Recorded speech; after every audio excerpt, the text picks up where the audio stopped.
So once again, as I said before, Cleveland Browns insider Mary Kay just reported that there is a possibility that offensive coordinator Tommy Rees can take over the play calling from Kevin Stefanski, and we could also see Shedeur Sanders. I'm going to read out to you guys what she just reported, and then I'm going to give you guys more intel as far as what's going on during this bye week. All right, so as you guys can see, Mary Kay says Browns Kevin Stefanski will consider giving up play calling to offensive coordinator Tommy Rees and other changes during the bye. Injury updates, Carson's. Kay Cabot just dropped a bombshell that could change everything for Shedeur Sanders in Cleveland. The Browns are considering ripping play-calling duties away from Kevin Stefanski and handing them to offensive coordinator Tommy Rees. And if you've been paying attention, you know exactly what that means. This could finally be Shedeur's moment. The whispers are getting louder, the tension behind closed doors is at an all-time high, and something's about to break in Cleveland. The question isn't if things will change anymore. It's when. And after what I'm about to show you, you're going to understand why Shedeur Sanders might be suiting up as the starter sooner than anyone thinks. Roll. Here we go. Here we go. Don't start us off. If you're here, you're here. Okay. And coming up high. Good? Here we go. Eyes down the field. Set. Good. We're reading those seams. I didn't think I was in harm's way. Standing over here. Hey, we're going to do a lot of work when we climb up. Is keeping this thing on that now. These now that are going to be tackling you, it's a different world. You feel me? It's a different. Look, I'm not here to sell you fairy tales or clickbait nonsense. I'm here to break down what's really happening in Cleveland right now. And trust me, it's messier than anyone's letting on. Kay Cabot, who's got her finger on the pulse of everything Browns, just reported that Kevin Stefanski is seriously considering giving up play calling to Tommy Rees during this bye week. Now, if you're a casual fan, you might be like, okay, so what? Coordinators switch roles all the time. But if you've been following the Shedeur Sanders saga, you know this is huge. This isn't just about X's and O's. This is about power, control, ego, and whether the Browns are finally ready to admit they've been holding back their most talented quarterback. Let me paint you a picture. Imagine you're drafted in the 5th round. Everyone's talking about you. National media, social media, fans are going crazy. You're Deion Sanders' son. You've got the pedigree, the swagger, the arm talent. But from day one, you're treated like an afterthought. Dillon Gabriel gets all the first-team reps. You're standing on the sideline watching a guy who, let's be honest, isn't getting it done. And every time someone asks your head coach about you, he gives these cold, dismissive answers like you're some developmental project he didn't even want in the first place. That's been Shedeur's reality in Cleveland. And now things are shifting. Let's talk about what Mary Kay actually reported. She said Kevin Stefanski is going to consider handing over play-calling duties to Tommy Rees. She also mentioned other changes during the bye week, injury updates, all that standard stuff. But buried in there is the real story. This organization is in crisis mode. They're 2-7. Dillon Gabriel looks lost, and the front office is clearly at odds with the coaching staff. You don't make these kinds of changes mid-season unless something is seriously broken. Now here's where it gets interesting. Tommy Rees and Shedeur Sanders have a connection. If you watch that practice footage, you can see it. Tommy's coaching him up, working on timing, rhythm, reading defenses. There's chemistry there. Tommy's not just going through the motions, he's invested. He's talking to Shedeur like he's his guy. Compare that to how Stefanski talks about Shedeur in press conferences. It's night and day. Stefanski won't even admit Shedeur exists half the time. But Tommy sees something special. And think about it logically. If Tommy Rees takes over play calling, whose system do you think he's going to run? Stefanski's? Or is he going to implement something that fits his vision? And if he's building an offense, who's the quarterback he's been working with, studying with, developing a rapport with? It sure as hell isn't Dillon Gabriel. But let's pump the brakes for a second and talk about the elephant in the room. Why hasn't Shedeur played yet? Why did they draft him in the 5th round and then treat him like he's invisible? These are legitimate questions, and the answers reveal just how dysfunctional this Browns organization really is. There is something going on here that is weird, strange, and dysfunctional.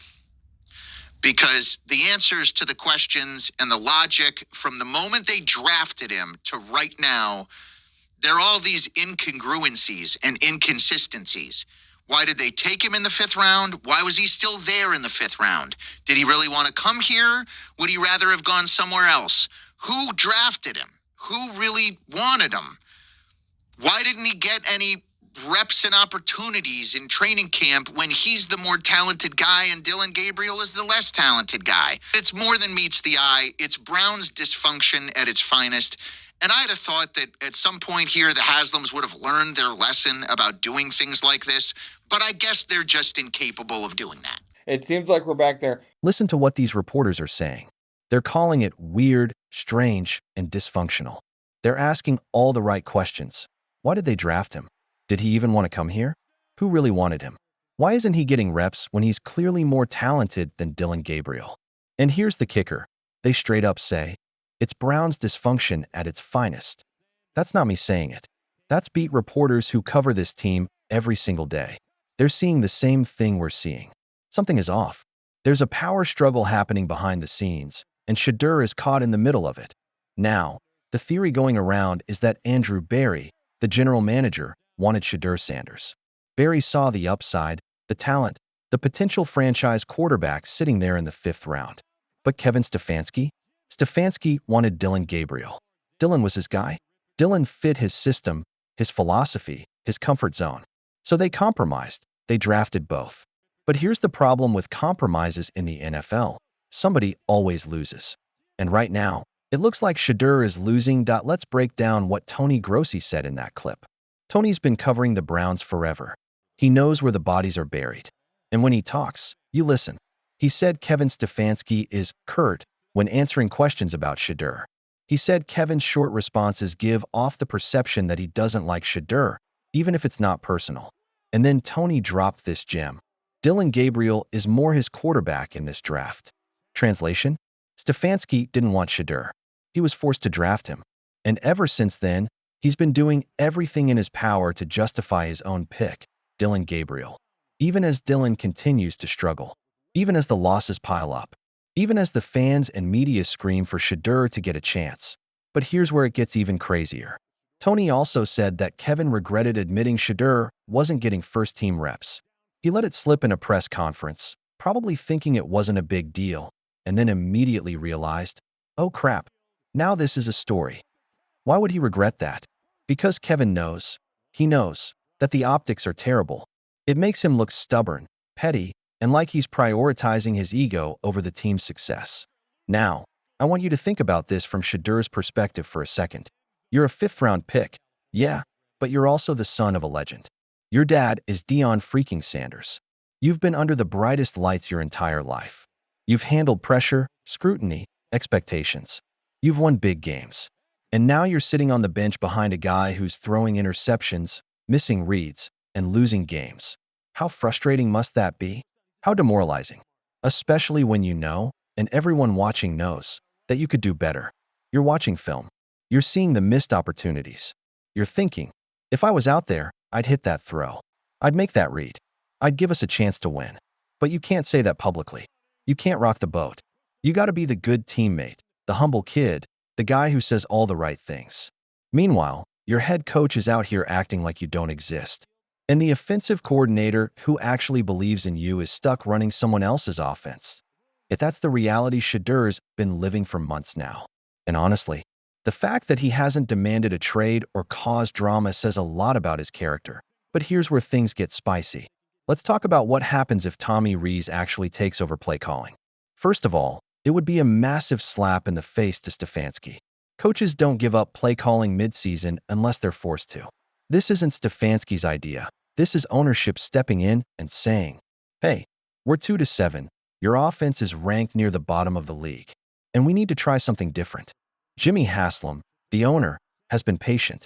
But patience runs out when you're staring at another lost season.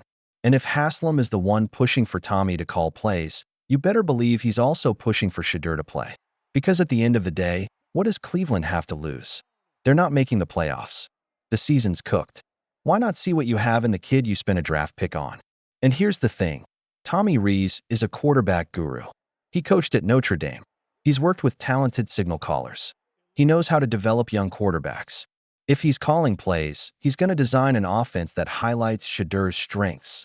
quick release, accuracy, mobility, arm talent. He's not going to force Shedeur into a system that doesn't fit him like Stefanski's been doing with Gabriel. Now let's address the haters for a second. Because I know some of you are going to be like, bro, Shedeur hasn't played a single snap in the NFL. How do you know he's better than Dylan? Fair question. But here's my counter. Why hasn't he gotten a chance? Dylan's had multiple games to prove himself, and he's been bad. Like, objectively bad. So what's the harm in giving Shedeur one start? One game to show what he can do? The answer is simple. Kevin Stefanski's ego won't allow it. Because if Shedeur goes out there and balls out, it makes Kevin look terrible. It proves that he was wrong. That he wasted weeks, maybe months, sticking with the wrong guy. And coaches hate admitting they were wrong. They'd rather go down with the ship than pivot and look indecisive. But you know what? Sometimes you gotta swallow your pride for the good of the team. And right now, the Browns need to swallow their pride and start Shedeur Sanders. Let me throw another wrinkle into this. Remember when I said there's a power struggle happening? Well, it's not just Stefanski versus the front office. There's also tension between Stefanski and the fan base, Stefanski and the media, and probably even Stefanski and some of his own coaches. Because let's be real, do you think Tommy Rees is happy watching Dylan Gabriel struggle every week while Shedeur sits on the bench? Do you think Tommy's like, yeah, this is fine? Hell no. Tommy knows Shedeur's the better option. He's been working with him every day in practice. He sees the talent, so if Tommy gets the green light to call plays, you better believe he's going to lobby hard for Shedeur to start. And if ownership is already leaning that direction, it's only a matter of time before the dam breaks. Here's another thing nobody's talking about. What if Shedeur starts and struggles? What if he's not ready? What if the offensive line can't protect him, the receivers can't get open, and he looks just as bad as Dylan? Does that hurt his confidence? Does that set back his development? Those are legitimate concerns. But here's the counter-argument. Shedeur's been preparing for this moment his entire life. He's not some scared rookie. He's been coached by his dad, one of the best to ever do it. He's played in high-pressure situations. He's got the mental toughness to handle adversity. And even if he struggles early, you're still getting valuable game reps, valuable experience, valuable data on what he needs to work on. The worst thing you can do with a young quarterback is leave him on the bench and wonder, what if? Because that breeds doubt, frustration, and resentment. And it sends a message to the locker room that you don't trust your own draft pick. Now let's talk about the Jets game coming up.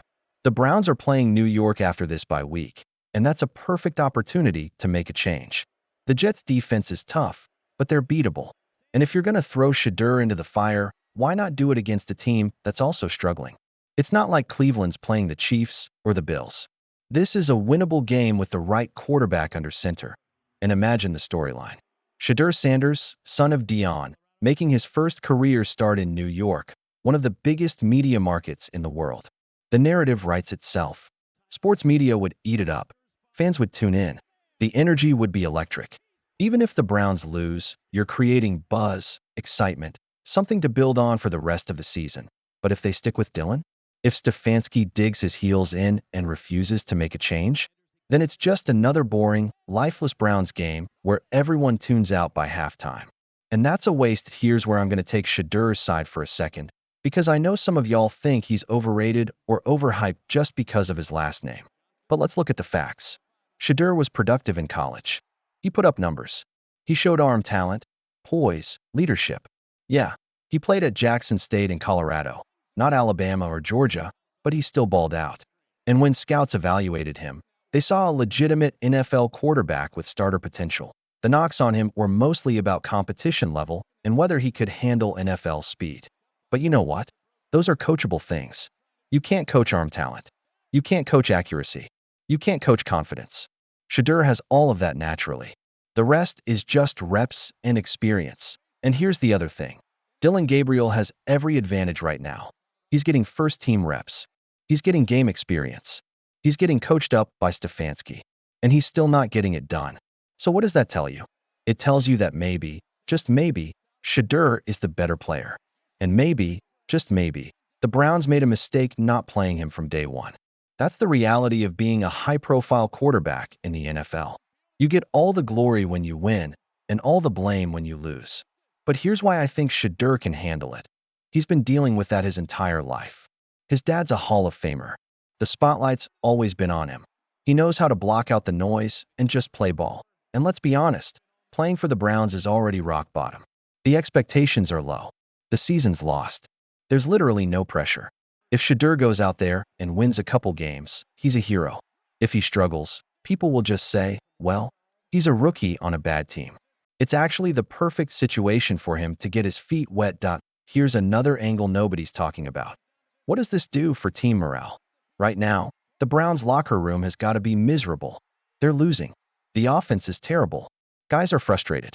And they're watching a quarterback struggle week after week with no changes being made. That breeds resentment. Guys start tuning out. Guys start looking ahead to free agency. But if you make a bold move, if you bench Dillon and start Shedeur, that sends a message. It says, we're not just going to accept losing. We're going to try something different. We're going to fight. And even if Shedeur struggles, at least you're showing the locker room that you care about winning, that you're willing to shake things up, that you're not just mailing it in. Players respect that. Players rally around that. And who knows? Maybe that spark is all Cleveland needs to salvage something from this disaster of a season. Now, I've been hard on Kevin Stefanski, and I want to be fair for a second. Kevin's a good coach. He won Coach of the Year. He's had success in Cleveland. But here's the thing. Good coaches make tough decisions. Great coaches admit when they were wrong and adjust. And right now, Kevin's stubbornness is hurting the team. His refusal to even give Shedeur a chance is borderline negligent. And if he loses his job over this, if the Browns move on from him after the season, he'll have nobody to blame but himself. Because the writing's on the wall. The fans want Shedeur. The media wants Shedeur. Probably even some of his own coaches want Shedeur. At a certain point, you gotta listen. Let me hit you with a hypothetical.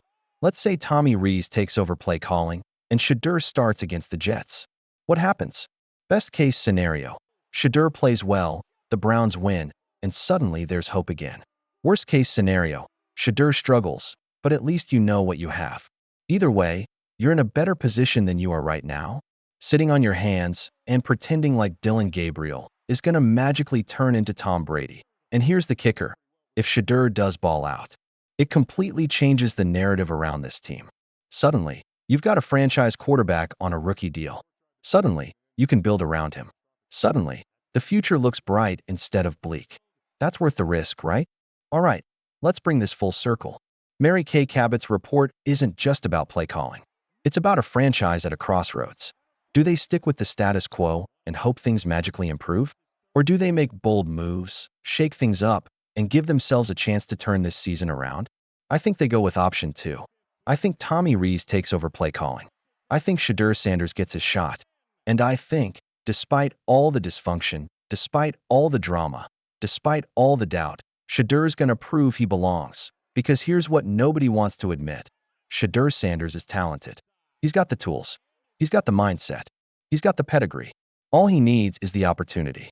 And if Cleveland finally gives it to him, I wouldn't bet against him. So here's the big question for you. Do you think Kevin Stefanski will actually give up play calling? Do you think Tommy Rees will start Shedeur? Or are we going to sit here for another 6 weeks watching Dillon Gabriel struggle while Shedeur rots on the bench? Drop your thoughts in the comments. Tell me if I'm crazy for believing in Shedeur, or if you're on the same page. And while you're down there, smash that like button, subscribe to the channel, and turn on notifications so you don't miss the next update. Because trust me, this story's just getting started, and you're not going to want to miss what happens next.